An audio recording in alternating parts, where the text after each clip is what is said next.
সব চেষ্টা ব্যর্থ করে না ফেরার দেশে পাড়ি জমালেন বিএনপির চেয়ারপারসন ও সাবেক প্রধানমন্ত্রী খালেদা জিয়া। তার মৃত্যুতে শোকস্তব্ধ গোটা দেশ। শোক নেমেছে দেশের রাজনৈতিক অঙ্গনেও।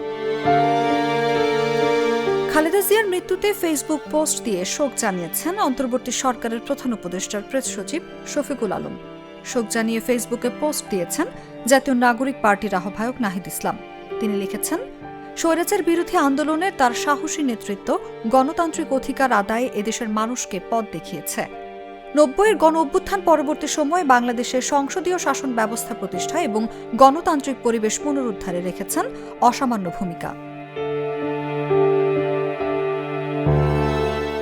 নাহিদ আরও লিখেছেন, দীর্ঘ রাজনৈতিক জীবনে তিনি বহুবার কারাবরণ করেছেন এবং চড়াই উতরাই পার করেছেন, কিন্তু নিজের রাজনৈতিক আদর্শ ও জনগণের অধিকারের প্রশ্নে তিনি ছিলেন অবিচল।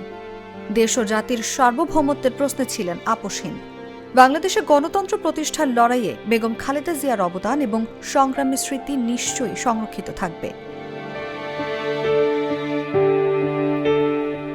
শোক প্রকাশ করে জামায়াত ইসলামীর আমির শফিকুর রহমান ফেসবুকে লিখেছেন, বাংলাদেশের সাবেক প্রধানমন্ত্রী ও বিএনপি চেয়ারপারসন বেগম খালেদা জিয়ার উপরে রহম করুন, ক্ষমা করুন এবং তার প্রিয় জান্নাতের মেহমান হিসেবে কবুল করুন। তার আপনজন, প্রিয়জন ও সহকর্মীদেরকে মহান আল্লাহর সবরে জামিল দান করুন।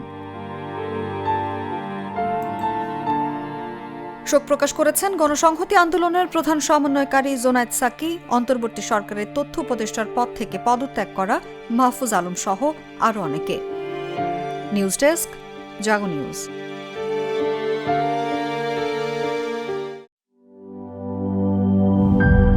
গ্লিটারের টুইন লেমন ও অ্যান্টিব্যাকটেরিয়াল ফর্মুলা বাসনকে চকচকে জীবাণুমুক্ত করে আমাদের দেয় গ্লিটার গ্যারান্টি।